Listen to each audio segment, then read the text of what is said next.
The night air was thick. Cigars burned slow inside the social club. Men spoke quietly, too quietly. Outside, a car idled longer than it should. Inside, a capo waited. He had been called here. Not unusual, not for him. He was trusted, loyal, untouchable, or so he believed.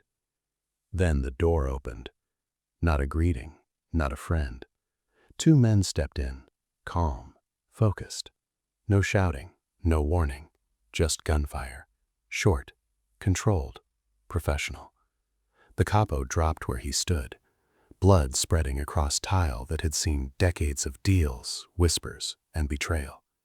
No one ran, no one reacted, because everyone inside already knew. This wasn't chaos. This was permission. The order had not come from New York, not Chicago, not even from a rival crew. It came from the one man he had served without question, Santo Trafficante Jr., the most careful boss in America. A man who avoided headlines, avoided wars, avoided mistakes. Yet tonight, he allowed his most loyal capo to die. Not because of weakness, not because of betrayal, but because in the quiet world of organized crime, loyalty is only valuable until it becomes dangerous. The man who died that night was Salvatore Sal Lombardo, a name whispered in Ybor City long before the bullets found him. Born in 1924 to Sicilian immigrants, he grew up in Tampa's cigar factories, a neighborhood where loyalty was taught at home and ambition learned on the streets. Small-time gambling, running errands for local crews, these were his first lessons in power. He was quiet, observant, not flashy, not reckless. He understood that in organized crime, survival required patience. By his early 20s, he had become Trafficante's shadow. Santo Trafficante Jr., the heir to Tampa's empire, recognized something in Lombardo that others missed: the ability to execute orders without hesitation, without question, without drawing attention. The Tampa Mafia under Trafficante was different from New York families. It was compact, methodical, and deeply connected to international operations, particularly Cuba. Casinos in Havana, political favors, smuggling networks. Every move required precision. Lombardo became essential. His loyalty was not only personal, it was operational. He oversaw money laundering, gambling syndicates, and the delicate relationships with Havana's elite before Castro's rise, navigating both business and politics with a steady hand. Within the family, Lombardo was respected. His presence demanded deference without requiring intimidation. Outside, his name carried weight among politicians, union bosses, and even law enforcement, quietly because exposure was dangerous. But his greatest strength and eventual curse was that he knew too much. He knew Trafficante's ambitions, his alliances, the compromises with politicians, the shadow deals with the CIA. In a world built on discretion, Lombardo embodied it. Yet in the paradox of organized crime, the deeper one is trusted, the greater the risk when circumstances shift. Loyalty, once an asset, could transform into a threat. And for Sal Lombardo, that transformation would be fatal. By the late 1940s, Sal Lombardo had moved from the streets of Ybor City into the inner sanctum of Tampa's Mafia. His rise was not meteoric. It was methodical, calculated. Every favor returned, every debt remembered, every eye watched. Trafficante's empire was expanding. Havana's casinos were the crown jewel, and Lombardo became the trusted liaison. He traveled to Cuba with quiet efficiency, negotiating with hotel owners, union heads, and local officials. He ensured that Trafficante's interests were protected, that profits flowed back to Tampa, and that operations remained invisible to the public eye. Lombardo was more than a manager. He was an enforcer, a strategist, a negotiator. He understood the delicate balance between fear and respect. When disputes arose between employees, rivals, or even family members, he handled them without creating waves. By the mid-1950s, he was indispensable. His loyalty was absolute, and he had a reputation for discretion that few could match. Yet it was not just about business. Lombardo cultivated alliances. He built relationships with politicians who turned blind eyes to illegal gambling. He maintained quiet contacts with union leaders, ensuring that strikes never disrupted Trafficante's interests. His influence grew beyond the mafia's walls. He became a bridge between the criminal underworld and the corridors of legitimate power.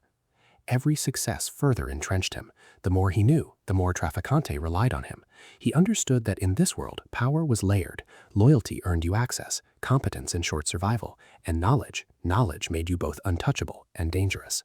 By 1960, Lombardo was Trafficante's most trusted capo, a man whose judgment could alter the course of the family, whose presence in Havana and Tampa was crucial, and whose unwavering loyalty would eventually position him at the center of a decision that would determine his fate. Everything changed in January 1959. Havana fell to Fidel Castro. The glittering casinos, the tightly controlled gambling rings, the silent flow of money back to Tampa, all gone overnight. Trafficante's empire, once anchored in Cuba, was destabilized. Lombardo, who had managed Havana operations, watched the collapse firsthand. The loss was more than financial. It was a psychological blow. Decades of meticulous planning evaporated, connections severed, political leverage weakened. The mafia realized its reach was no longer untouchable. For Lombardo, it was personal. He had been the man on the ground, trusted to manage every detail. Now he had failed, or at least appeared to have. Pressure mounted. New alliances were needed, new risks taken. The CIA, frustrated with Castro, turned to the mafia for assistance in anti-Castro plots. Lombardo, already versed in international dealings, became a key intermediary. He coordinated shipments, contacts, and intelligence. Each move carried the risk of exposure. Each decision was a potential death sentence. Meanwhile, tensions within the family grew. Some saw the Havana loss as an opportunity to seize power. Others questioned loyalty. Lombardo's proximity to Trafficante now painted him as a potential threat. He knew too much. He had connections that could undermine the family if he were ever compromised. The turning point was subtle but inevitable. Loyalty, once his greatest asset, became his vulnerability. Trafficante's empire was under strain. The political stakes were higher. The mafia was no longer only about money. It was about survival, influence, and secrecy.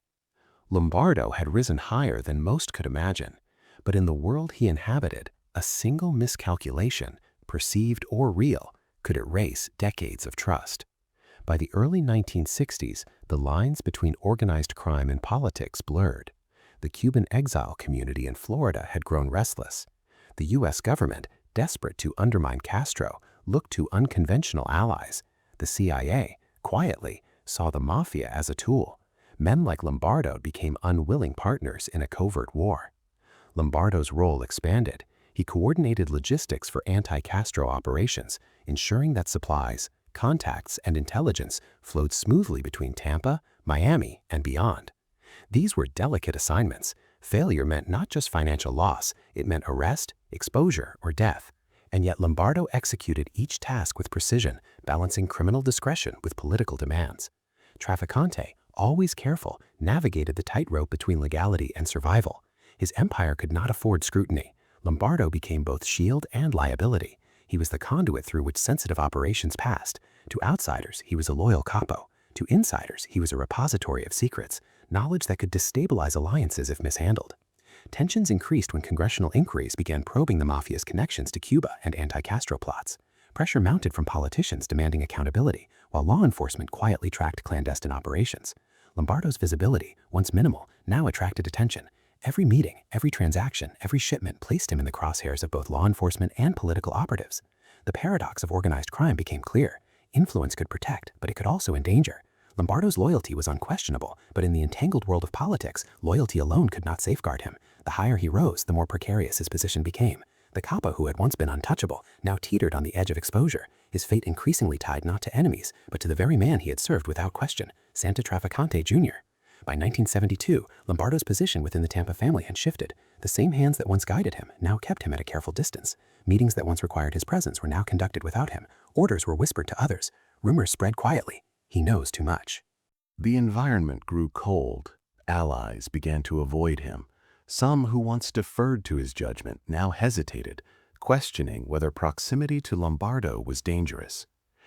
In the shadows of the mafia's hierarchy, perception often mattered more than reality. Loyalty became a liability when it threatened the balance of power. Trafficante was deliberate. He understood that the Capo's knowledge of anti-Castro plots, Cuban connections, and political dealings could not exist in a vacuum if circumstances changed. Isolation was subtle, almost imperceptible, but it was effective. Lombardo, despite his intelligence and experience, began to feel the first pangs of true vulnerability. Meanwhile, whispers of betrayal, though unfounded, circulated among the family.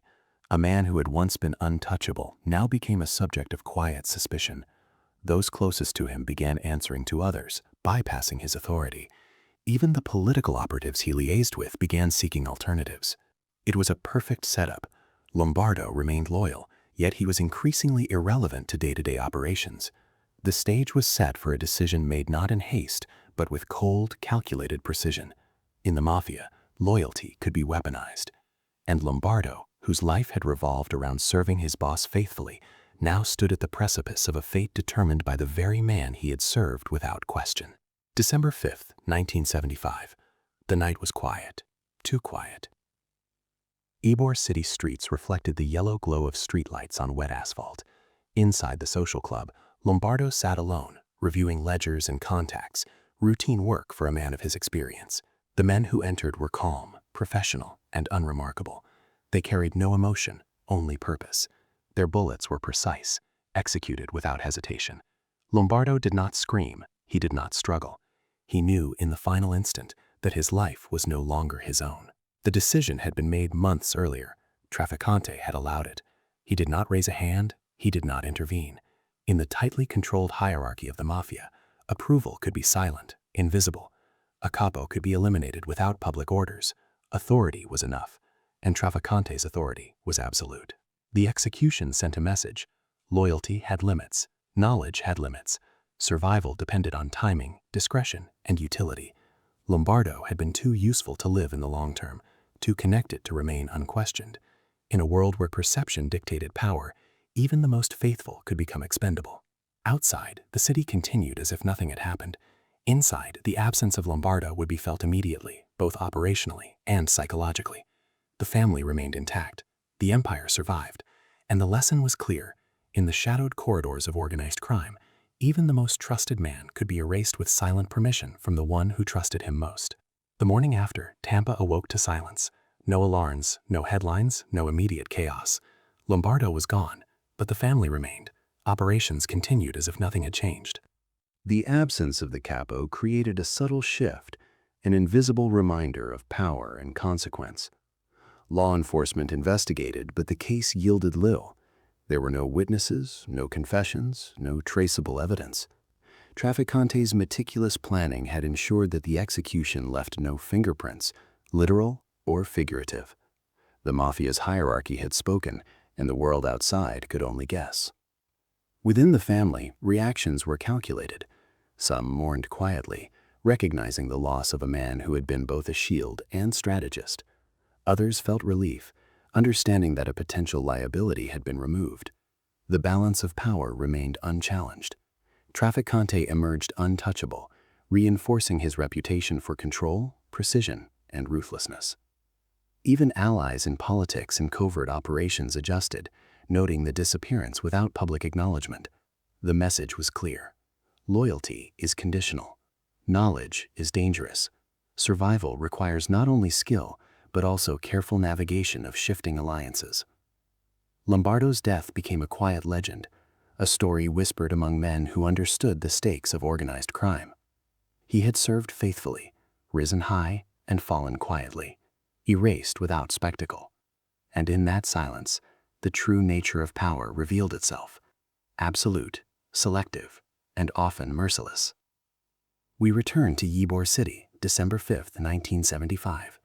The streets are still. The social club stands empty, except for echoes of what once was. Lombardo's absence is felt not in noise, but in the vacuum left behind, a reminder of the unspoken rules that govern power. Loyalty, once the highest virtue, becomes a currency subject to calculation. Knowledge, once an asset, transforms into a liability when it threatens the fragile equilibrium of control. In the world of organized crime, trust is transactional. Obedience ensures survival, but only until it no longer serves the greater design. Trafficante's decision was not impulsive. It was precise. It was political. It was existential. The elimination of a loyal capo reveals a paradox at the heart of criminal empires.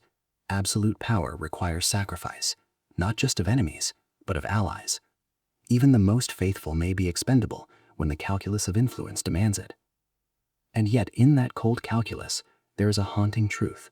Human ambition, courage, and loyalty are never erased. They echo in memory, shaping those who remain. Lombardo's story is a mirror. It reflects the delicate tension between survival and morality, loyalty and pragmatism, knowledge and danger. In the end, organized crime is less about friendship than function, less about honor than hierarchy. Lombardo's fate reminds us that in the shadows of power, the line between protector and threat is razor thin, and that even the most devoted can vanish at the behest of the man they served without question.